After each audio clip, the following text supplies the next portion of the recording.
Good morning, welcome to another art vlog. I am Danielle, this is Tony, and today I plan to do an oil painting in plein air. And what are you going to do today, Tony? Probably just a sketch today. Okay, he's been just trying watercolor for the first time. As we know, watercolor has a mind of its own, so it's been a big challenge. So today he is going to sketch. Today we're at the Salvage Trail. It's not one of our more scenic trails. It was logged back in the, I believe, the early 90s. You can see this sign here. It's the Ward Creek Salvage Sale Interpretive Thinning Area. And this is a U.S. Forest Service property. And I tried to look up the history of this trail. There's not much except for the term salvage means that after they logged it, of course they sold those trees, and then they went back, and then when the second growth started coming up, they thinned it, and then they sold those trees too. So that's the salvage part. They salvaged the down trees. And this trail has a lot of kind of sentimental memories to me. My mom and I used to, back 25 years ago, we used to walk here a lot. And I'll show you the old picnic table where my mom and I used to sit and have coffee and complain about life. So here we go down the trail, and hopefully we'll have some nice vistas to paint. Off we go. Just had a bald eagle fly really low by us. Of course, I didn't have my camera on yet. We have a lot of bald eagles here. So right here behind me is a little woodshed where I have done quite a few sketches and paintings before when it's pouring down rain. It's not a scenic spot. I'll show you a couple of the paintings and drawings that I've done here. And they've been working here. This is a new thing. Like a little machine in here. Must be clearing it out. They're probably going to split up these big rounds. I think these are probably an old Sitka spruce. Probably fell down that they're cutting up. This is not going to be as welcoming as a little rainy spot, but I could probably tuck in over there and do my best.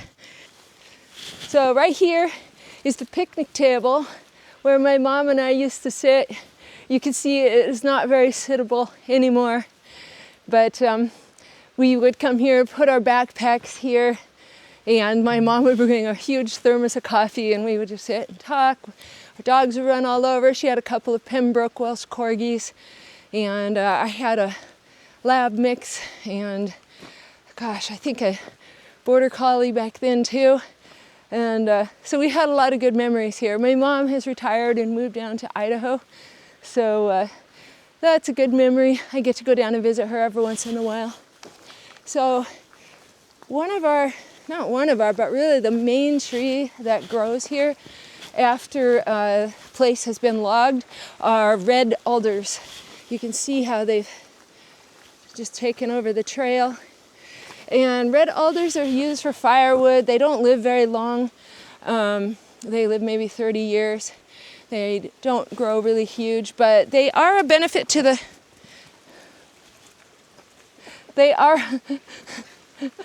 Henry just came and jumped on Tony for absolutely no reason. They're just excited. The alders are actually beneficial to the soil. They have nitrogen fixing nodes on their roots. So even though they're kind of weeds and they can take over areas that you don't want them to take over, there's many logging roads that I used to like to hike on that I can't hike on anymore because the alders completely clogged them. This trail is fairly well maintained, so it hasn't been taken over yet. But the nitrogen fixing nodes do supply some nutrients. Here's one of the interpretive trails. My mom and I always called this the interpretive trail, but now everybody calls it the Salvage Trail. So they thinned it back in '97, and then they have a little bit of information. It's not terribly interesting information. I have a theory that to be allowed to even log all this, they're like, oh, we'll make some nice interpretive signs for a recreation area. So that's my theory anyway. All right, dogs are crazy this morning. The Chihuahua's at home sleeping in with my son, which is kind of helpful. because the Chihuahua likes to chase and bark at Henry. So that's a little noisy for vlogging. There we go. We're not chasing sticks right now. So the alders are the first growth after a place has been logged or there's been a fall of the evergreens. But the evergreens will start growing, and they just steadily grow all year round. And the alders mostly just grow in the summer. The alders are really our main deciduous trees. We don't have many deciduous trees here. So not only do the nitrogen fixing nodes help the soil, but the leaves falling also helps the soil. We've had some really big storms here this past week. We had one day with almost 8 inches of rain, and one day we had 50, 60 mile an hour winds. So you can kind of see all the leaves that have been knocked down to the ground. And so those leaves actually help the soil too, but you'll see that the evergreens will start taking over here. We have a red alder there, and then right here we have a western red cedar. And these red cedars will grow and grow. They will live up to 1,200 years. So they will just slowly keep growing and growing. Those are the trees that the Alaska Natives will make canoes and totem poles and clan houses out of. You can see some of the evergreens over here starting to come up. I see some Sitka spruce. There's some hemlocks. And of course we have all the shrubs that grow up too after a place has been cleared. This is a salmonberry. We have some red elderberry up here. And so a lot of life in the Alaska temperate rainforest. This is the Tongass National Forest. And it's always green and full of life, but we're losing our leaves, which is kind of nice on this trail. In the summer, this trail can be pretty dark just because all of the leaves in the canopy of these red alders make it pretty shady in here, even on a sunny day. So in the winter, it's kind of nice. This trail becomes a lot brighter when the alders lose their leaves.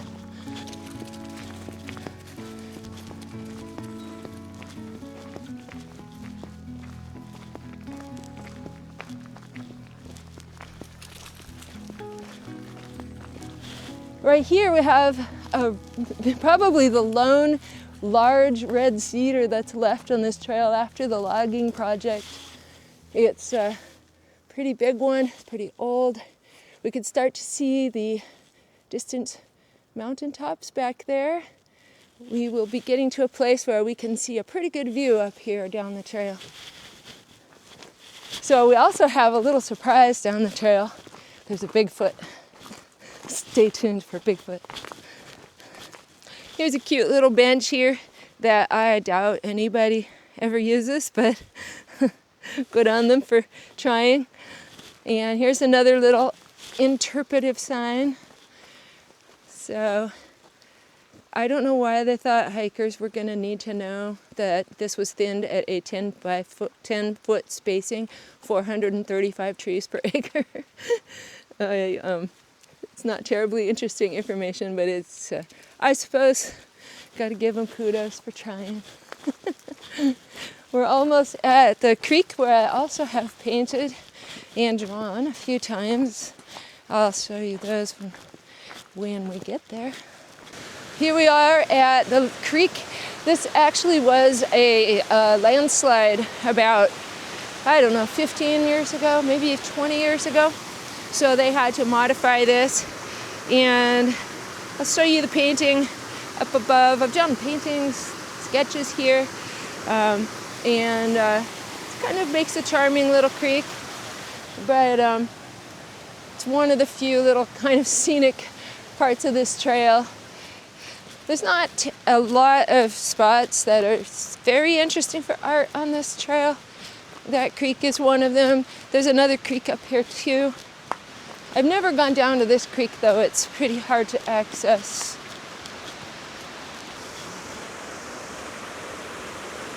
These huge culverts that go through. I thought of sitting here to paint before. I've taken some photos here. Yeah, there's a little waterfall way up there, little skinny waterfalls.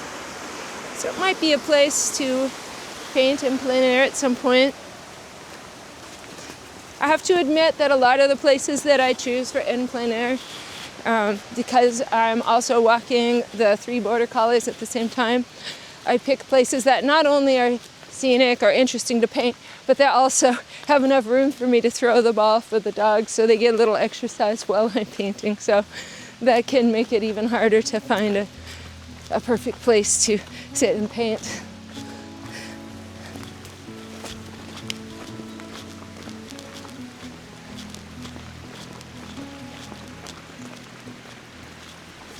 All right, as I promised, the mysterious Bigfoot makes its appearance. Here we go. Into the deep, dark woods. Will we survive this Bigfoot hunt?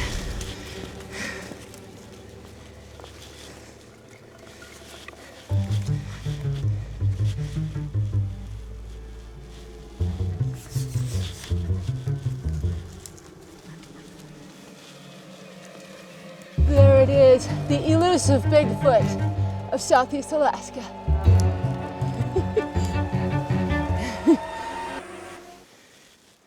Climbed a small mountain to get up here.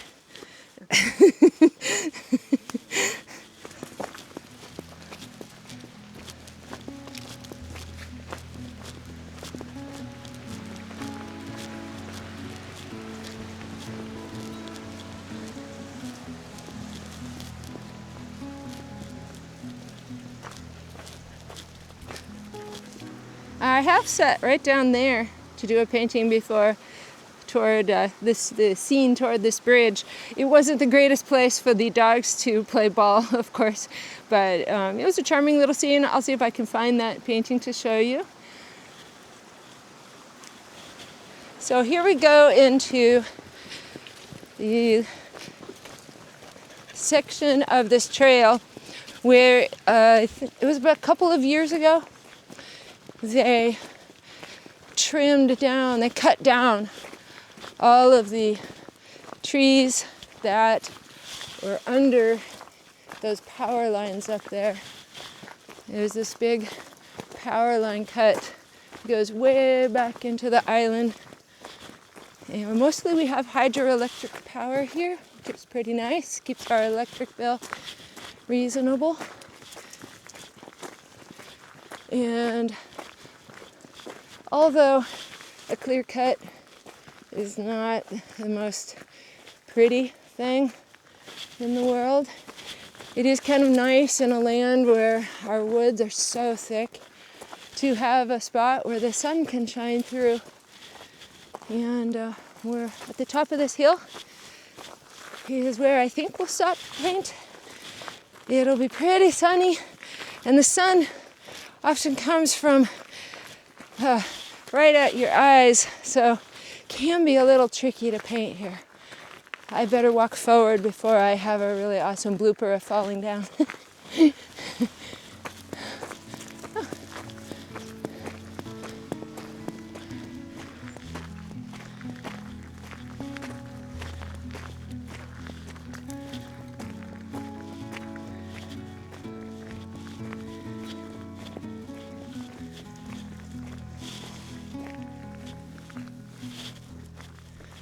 Okay, so here we are getting to the crest of this hill. And sure enough, the sun is right behind those mountains. So we'll see what we can do. Maybe we'll paint a scene facing more that way. You can see what a good job they did of cutting down all those trees. I can't imagine doing such a big job. We would see 5 or 6 men and women gathering with their chainsaws, and every day they would just spend the whole day sawing those trees down by hand. If you haven't met my border collies yet, there's Edna in front. She's 11. That's Audrey behind. She is almost 7. And then the baby short-haired border collie in back, he's 3.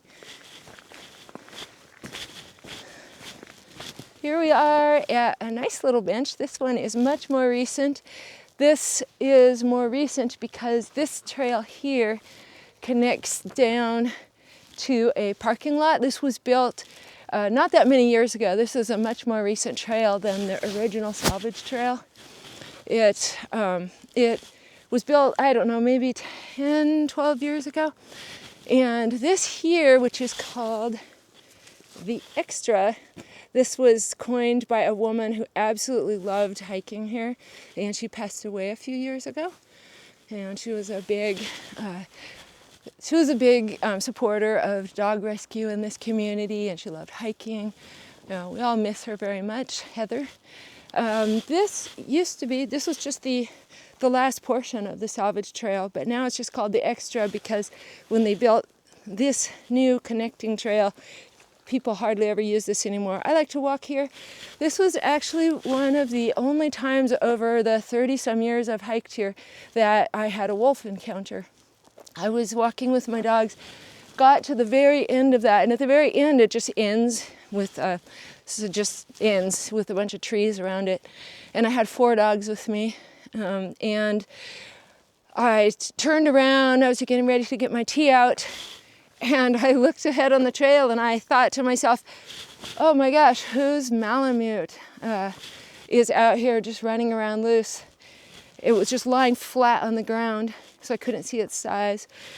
But I just sensed that something was not right, and my dogs started running toward it, and so I just yelled, wait! And fortunately, all of them sensed the urgency in my voice, and they all stopped. And then the dog stood up, and it was a huge wolf, big gray wolf, and it just stood there and stared at us. And although wolves, I am not worried about them hurting me at all. Wolves sometimes will stalk dogs and try to kill them and eat them. We've had a few dogs injured or even killed in this area, so I wanted to make sure my dogs did not move. The dogs and me and the wolf had a standoff for what felt like half an hour. I'm sure it was only about 30 seconds. And I think it had just been following us silently for quite a while, maybe just judging which of the dogs maybe looked weaker. I don't know. Another thing is wolves are so quiet. I was not totally sure that it was the only wolf. There could have been more in the woods that I couldn't see or hear. So it was a little bit of a freaky moment. But the wolf just suddenly took this huge leap and escaped into the woods. And I haven't ever had an encounter like that with a wolf since. The worst wolf-related encounter that we had is that Edna, my older girl, was hiking with my son on a logging road a few years ago, and suddenly she disappeared. And as you can tell, the collies do not disappear. They're always tuned into us. So my son went back on the road, and she had been caught by her neck in a wolf snare that someone had set that went completely across the logging road.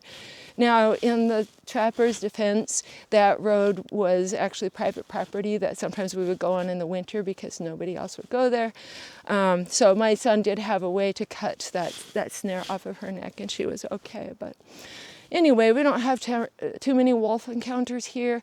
I've seen them on the road. When I parked at a logging road once, there was a wolf that was chewing on an old deer carcass there. But for the most part, wolves are not something we worry about. They're very secretive. They do not like being where humans are. Bears, on the other hand, they tend to like where humans are because humans leave garbage and food lying around.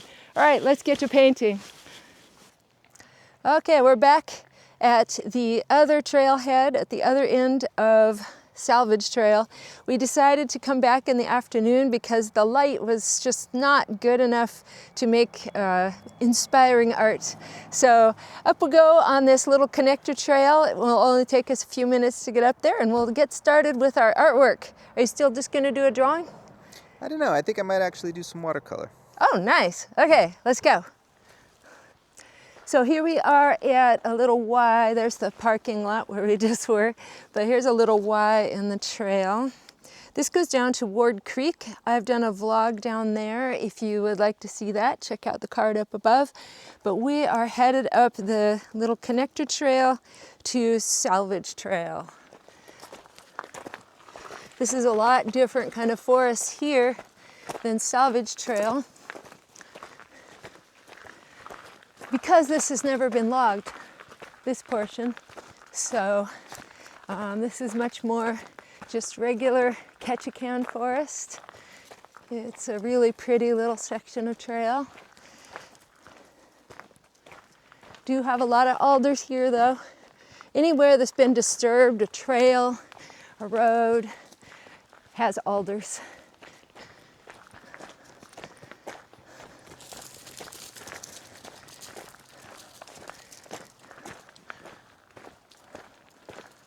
So this tree here must have a lot of bugs because look at how many holes that the woodpeckers have drilled in there.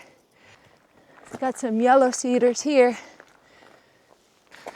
So I'm looking forward to seeing how these hills look, mountains, in this afternoon sun. I haven't been up here in the afternoon for a long time, so I'm hoping we get some really good light.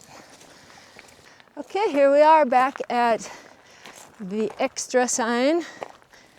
And now it's kind of shady here, which is going to be nice for being able to see our paper and my canvas board. And yeah, this is lit up so much better right now. This is going to be much better. Have a little water for the dogs down here. Yeah, I think I'll just paint that. I never know exactly what to do with this clear cut area. Mm-hmm. But I'll decide. Either I'll just leave it out entirely. This is actually not a bad view either over here. Up there in that dip is Perseverance Lake. I did a vlog there too. I'll put a card up above for that one.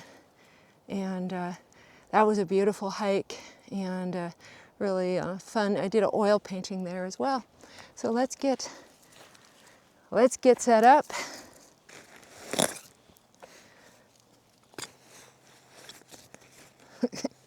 Got the ball for the dogs. Got my paintbrushes. It'd be kind of fun to use my palette knife today. So I have, these are Rosemary and Company brushes. I have a 12, an 8, both flats, and a 4 filbert. And then I brought my palette knife in case that sounds like a fun idea. So I have my this bag that my son sewed for me, and it holds my oil painting in plein air set.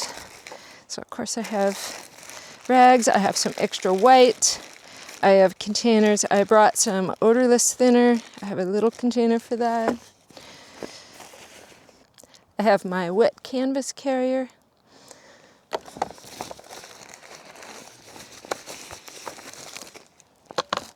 A lot of paper towels because I'm messy.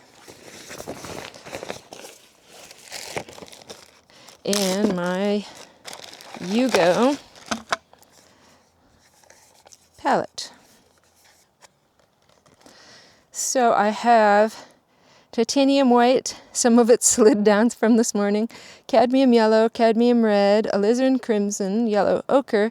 This is color I normally don't bring or use, sap green. Thought I'd try that out today.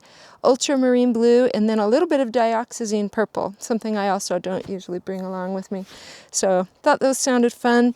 One new color I did not bring with me is my cerulean blue. I had only started using cerulean blue lately, and I bought a brand off of eBay called Soho that I had never bought before. And I think these paints must have sat for a long time because with the cerulean, when I put it on here, the oil really separates and then it just slides down the palette and just creates a big mess. So no cerulean today, even though it's a beautiful color. And then my little brush holder that clicks onto the side via magnets. Have a little 8x10 Centurion board. It's a little fancier than the boards I use for my paint and sip classes. Linen painting panel. I feel very fancy.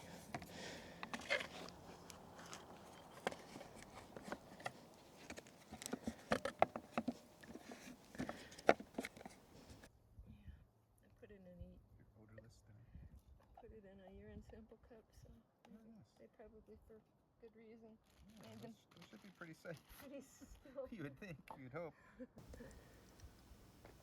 So here I am out painting in the field. I'm very excited about the sun and the warm, beautiful colors that the sun was laying on the mountains and the foliage and the trees.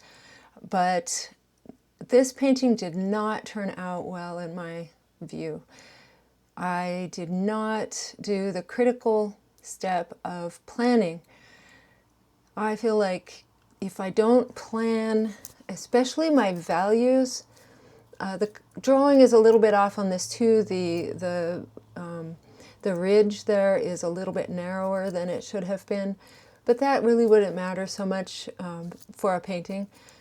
What I didn't do is plan my values, which I really lost in the process. I was painting from back to front, which I don't usually do. I'll try to get all my values in first, and then I got distracted by clouds and making beautiful orange and purple colors and didn't make a plan for my values. And you will see here when I finish this painting out on the trail that I lose my values. That foreground should have been quite a bit darker. I put in too light of a value. Then I think, let's have fun with a palette knife. I'm just going crazy. And it was. And that was fun. I had to pull the canvas out of the holder because I couldn't get the palette knife at this angle, this low angle. So I kind of had fun with that, but I didn't use it for very long.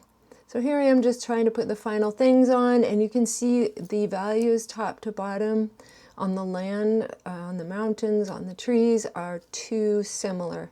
So today I decided to repaint this because I was very disappointed in this painting. It was fun to be on the trail, but I did not like the lack of tonal, the value range. So here I am in my studio with my 12, my 10 brush and a small filbert, and I did a sketch because today I decided I'd better make a plan. I want to know where my values are.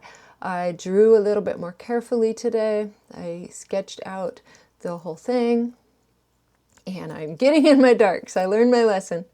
So I'm getting those cool darks in there right away. That made all the difference. A little planning, doing the sketch. Doing the sketch helped with my values being correct, and it also helped with just the drawing being better. It captures more the breadth and the shape of those ridge tops. So I'm still enjoying doing that color. There was that beautiful orange, kind of yellow ochre color up in those ridge tops. Now I'm getting those purplish shadows in those rocky areas up there. Being very careful to also have less color saturation in the background. So there should be less saturated colors in the background, more saturated colors in the foreground, less detail in the background, more detail in the foreground, less contrast in the background, more contrast in the foreground. So I'm keeping all of this in mind today.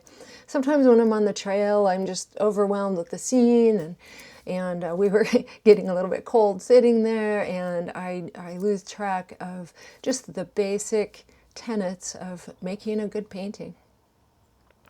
So I'm still trying to be loose and impressionistic, have fun with the colors, but I'm keeping my plan in mind. I taped my sketch with my plan on it right underneath the painting so I could keep an eye on it. I have my reference photo sitting next to me on my computer. It's a little easier to be mindful, careful when you're in the studio for sure, but I was pretty frustrated on the trail yesterday. I felt like I really lost control of that first rendition of this painting. There again, getting those purple shadows in there. So still having fun with the colors, but keeping that saturation far, far less here to get those mountains to look farther in the distance, which they are. They're quite a ways back there. And so today too, I took advantage of that pile of dead trees that they had cut under the power lines to get that bright, beautiful, fun color in there. Even at first I thought those would be too boring, just a bunch of dead trees lying on the ground, but then I realized they were really capturing the light beautifully with just kind of this beautiful pale violet, almost an orange pink color on the top. So I went ahead and put those in there, and it kind of gave some fun lines too, like that tree I'm painting now. Add some more interest to the foreground. So I'm much happier with today's rendition.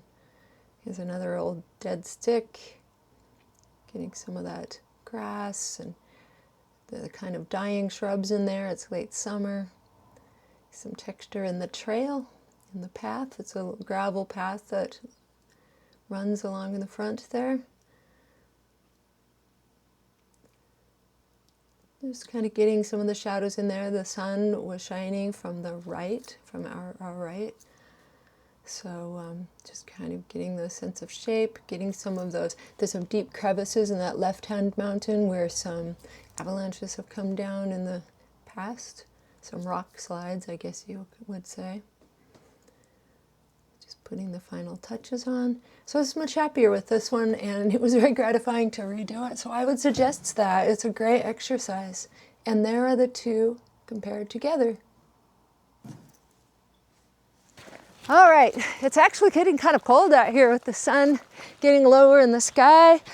And we worked hard.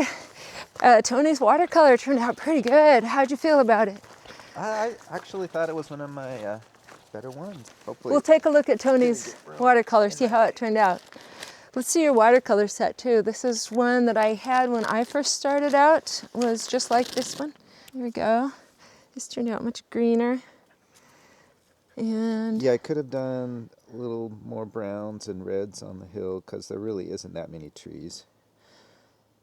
yeah, this was supposed to be a pile of dead, dead branches. He started with waterproof pen and then filled in the color, which I think is kind of a nice way. That's how I kind of started with the watercolor. It's kind of a nice way to kind of get control of the paint, because you're almost doing more of a, not paint by number, but you know where your areas are. So nice drawing.